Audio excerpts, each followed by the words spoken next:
Shalom, shalom, shalom. I'd like to start this video by giving all honor, praises, and glory unto Yahweh, Ba'ashem Yahushai, Ba'ashem Acha Kodash. Double honors to my teachers, the elder apostles, the elder bishops of Great Millstone, teaching and ruling well. Peace, salutations, and blessings unto the hopeful elect of the house of Israel. Lord willing, this lesson is going to be edifying and straight to the point. It says here in Romans 8 and 31, what shall we say then? Salakia, what shall we then say to these things? If the Most High be for us, who can be against us? Right? And that's a bold statement, okay? Because we have to understand, once you come into the truth, Yahushua says what? I am in you. All right? Anything that you ask in my name, you shall receive. Okay? This is not, you cannot take this understanding and this knowledge for granted. Okay? Once you have this truth and you fervently believe in it, you have to understand that the power of the universe, okay, the master of the universe is working through you. You become an ambassador, okay, a mouthpiece for the creator, okay, and that's power, okay. As he told unto Jeremiah, what did the Lord say unto Jeremiah? Let me bring it out real quick. In Jeremiah 1 and let me see, Jeremiah 1, and I'll start at 9. Then the Lord Yahweh Ba'ashem Yahushai put forth his hand and touched my mouth. And the Lord Yahweh Ba'ashem Yahushai said unto me, behold, I have put my words in thy mouth. See, I have this day set thee over the nations. Okay, we are over these nations, even over the Israelites. Having this knowledge and understanding, we are above. Okay, that should give you a certain level of confidence. Okay, not pride, but confidence, boldness, knowing that the Lord is working with you. Okay, because this is, as it says, wisdom is not manifest unto many. Okay, wisdom has been manifested unto you, to know the names, to know this truth, to hearken unto it. Okay, to stand boldly for the name of Yahweh Ba'ashem Yahushai. Okay, this is not something that is easily accessible for the whole world to have. Matter of fact, I take that back. It is accessible for the whole world, but it isn't meant for the whole world. Okay, the Lord has called many, but few were chosen. Okay, you see. So again, see that I have set thee over the nations and over the kingdoms, to root out, to pull down, to destroy, and to throw down, to build and to plant. And that decree, okay, that power was given unto those that fear Yahweh Ba'ashem Yahushai. This knowledge was given unto those that diligently seek him, meaning seek him early. Okay, those that have a thirst for righteousness, those that have a thirst for truth. Okay, the Lord had established them in righteousness, in judgment, in truth, over the nations, over the heathen, okay, even over the wicked of our people. Okay, you see. So again, if the Lord be for us, who can be against us? Okay, so you have to walk with a certain purpose, with a certain confidence, knowing that the Lord is with you. Okay, we are having this knowledge puts you above these nations, above anyone else that is in darkness. Okay, so it says here, Maccabees, Second Maccabees, Salakia, where is it? Second Maccabees 3. Let me look for it. Verse 35, pertaining to Heliodorus, who he himself, a heathen, has witnessed the power of Yahweh Ba'ashem Yahushai. It says here, verse 35, so Heliodorus, after he had offered sacrifice unto the Lord, and made great vows unto him that he had saved his life, and saluted Onias, returned with his host to the king. Okay, so you read up a bit, and it tells you how Heliodorus came with great pride to pillage the sanctuary of Yahweh Ba'ashem Yahushai, to go into the temple, to take the funds that were meant for the widows, the poor, and the fatherless. Okay, you see, he came to pillage it. Okay, but the Lord came and sent down, I believe through his spirit was Yahushai. Okay, I speak as a man, but it speaks of a man. Let me bring it out real quick. It says here, verse 25, for there appeared unto him an horse with a terrible rider. Okay, and that rider, I believe it speaks of Yahawashi. It says here, and adorned with a very fair covering, and he ran fiercely and smote Heliodorus with his forefeet, and it seemed that he that sat upon the horse had a complete harness of gold. So again, I believe that's speaking of Yahawashi. So Yahawashi came through the spirit. There is an apparition, you see. And see, for it appeared unto them. Also, like, let me read a verse up. It says here, now, 2 Maccabees 3 and 25 and 24. Now, as he was there present himself with his guards about the treasury, okay, because his whole purpose was to come to Jerusalem and pillage the treasury, okay, the Lord of spirits and the Prince of all power caused a great apparition, so that all that presumed to come in with him were astonished at the power of the Most High, and fainted and were sore afraid. Okay, so they seen an apparition, which is another word for ghost-like entity. Okay, they saw an apparition. Okay, for there appeared unto them a horse with a terrible rider upon them. Okay, so right now,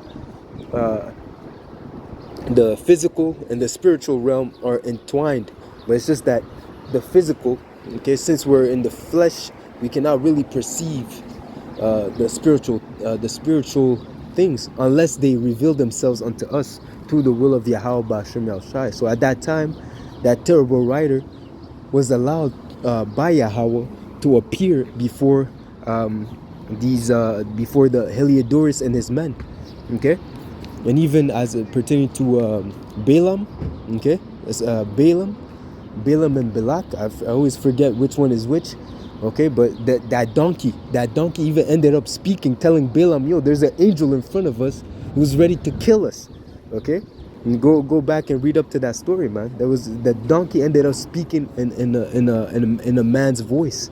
Okay, he ended up if you bring it to modern terms, he was speaking the language of the time. If you bring it to this time, let's say he's speaking English. The donkey ended up speaking English to tell Balaam or Balak, I don't remember which one is which. Okay, he ended up telling that sorcerer, okay, yo, there's an angel in front of me who's ready to cut off our heads. Okay, you see, so, but in the time of Heliodorus, that angel, which I believe, again speaking as a man, was Yahawashi.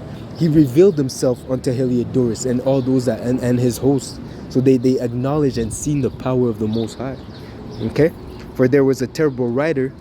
For there appeared unto them a horse with a terrible rider upon him, and adorned with a very fair covering, and he ran fiercely and smote at Heliodorus with his forefeet, and it seemed that he that sat upon the horse had a complete harness of gold. So imagine the drip. Okay, and that being said, he jumped to verse 35. So Heliodorus, after he had offered sacrifice unto the Lord, and had made great vows unto him that had saved his life, and saluted Onias, returned with his host to the king. Okay, so he returned empty-handed to the king, having seen the power of the Almighty that protects Israel.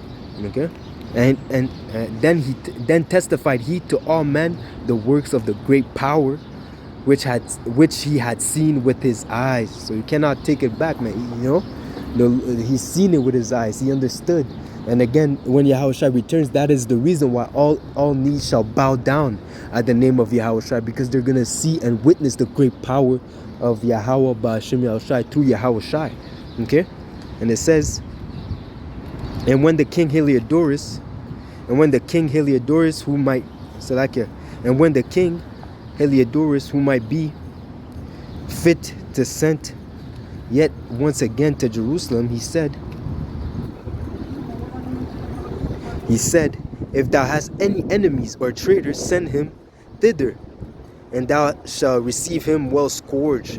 For if he escaped with his life, for in that place, no doubt, okay, the eyes of the Lord are upon Israel, more specifically upon those that fear the Lord. The Lord, as it says, the Lord has set his angels upon them that fear him. That the angels of the Lord encamp upon around those that fear him. Okay, so no doubt. Okay, that's a heathen speaking. Okay, these other nations, okay? A member of these other nations, he understood, okay? So he said, no doubt, okay? No doubt there is a special power of the Most High, okay? For he that dwelleth in heaven, the Most High that dwelleth in heaven, had his eyes on that place, okay? And Jerusalem is a people before it's a place, okay? It's a nation, you Negroes, Latinos, and Native Americans, okay? So even the wicked of our people, all the things that the nations are doing against the children of the Most High, you have to remember, those that touch you, touch the apple of the Lord's eye, okay? You see, the ones that he cares the most about, okay? So they're going to be judged. There's going to be great consequences in the times that we're coming in because of the iniquity that's being done in the earth, and mostly because of the oppression and wickedness and suffering that these nations have been pushing forth upon the nation of Israel, okay? And it says, for he that dwelleth in heaven had his eyes on that place and defended it, and he buried and destroyed them that come to hurt it. Okay, so how much more the elect of Yahweh Ba'ashem Yahushai? Okay, so all those that come against the servants of the Lord, man, they're gonna have a great judgment upon them, man. Okay, they're not gonna ride in the sunset unscathed. There's a great judgment that awaits them. Okay, you see. So again, that even that heathen understood that that the Lord, the one that dwelleth in heaven, is watching over his children. Okay, you see, and he's not gonna allow these heathens that persecuted us even unto this day to go out unpunished. Okay, there's a great judgment that awaits these people, man. Okay, you see, for he that dwelleth in heaven hath his eyes on that place and defended it. Okay, that's the most important. Even that heathen understood the Lord is defending Jerusalem, which is a people before it's a place. Okay, even to this day. Okay, and he beat it and destroyed them that come to hurt it. Who can be against us if the Lord be for us? The importance of returning to the Lord, repenting and following after his ordinances. Those that fear the Lord will do what is pleasing unto him. Okay, and the Lord will defend us. Okay, we have a power that watches for us. The only and true living power is there for us, the Israelites, man. And we have to believe it. We have to walk about it. We have to be confident in that fact, in that matter. It is a fact because you go through the history, as it says, who had called upon his name and he has disdained. Okay, you see, none. All right. Who can be against us if the Lord be for us? All right? And just the fact that he gave you this knowledge, okay? That is a pledge that the Lord is dealing with you. The fact that you have this knowledge and understanding, the fact that, again, that you have the Holy Spirit, that is a pledge that the Lord is dealing with you. Like I mentioned before, wisdom is not manifest unto many. The fact that you know his name, the fact that you acknowledge this as being the truth, this doctrine as being the truth, that means that the Lord is dealing with you, man. And having this power, because it is power, you have to walk with confidence, with a surety that the Lord is with you. Okay, you see. Now you jump to 2 Maccabees 11 and verse. It says here, 2 Maccabees 11, and I'll start at 12. Many of them also being wounded escaped naked, and Lysias himself fled away shamefully and so escaped. Okay, and Lysias was sent to persecute the Israelites in that time. Okay, he was sent to put them in captivity, to pillage the funds, just like Heliodorus. He came with ill intent towards Israel. Okay, and then what happened? Again, you have to remember that the Lord is a power that has his eyes set on his people to defend them and protect them. Okay, and it says here, who, as he was a man of understanding, casting himself with a loss, he had and considering that the Israelites, the Hebrews, could not be overcome because the Almighty helped them, he sent out unto them. Okay, so he had an epiphany, if we can say. He had an epiphany. The fact that he came down with great pride and with ill intent towards the Israelites after being defeated by Judah Maccabees, being defeated by Judah Maccabees, okay, he came to understand, he came to his senses and understood that the Most High, the Almighty, was dealing with the Israelites and they cannot be overcome. Okay? And it says what? And he persuaded them to agree all reasonable condition and promised that he would persuade the king that he must needs be a friend unto them. So he came unto Antiochus.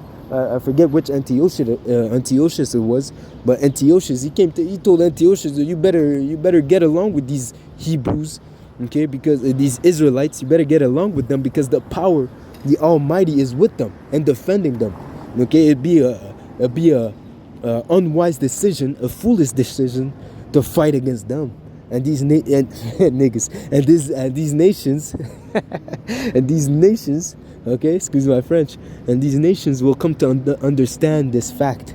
Okay, these nations are gonna come to understand this fact when we come back with these spiritual bodies, when we come back with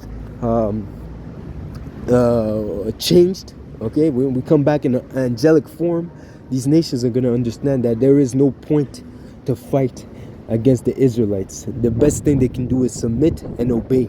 Okay, you see. So again, if the Lord is for us, who can be against us? And how much more is the Lord going to be for us in the second covenant, when we're going to be changed, when we're going to obey, when we're going to be programmed to keep the law, statutes, and commandments to a T. Okay?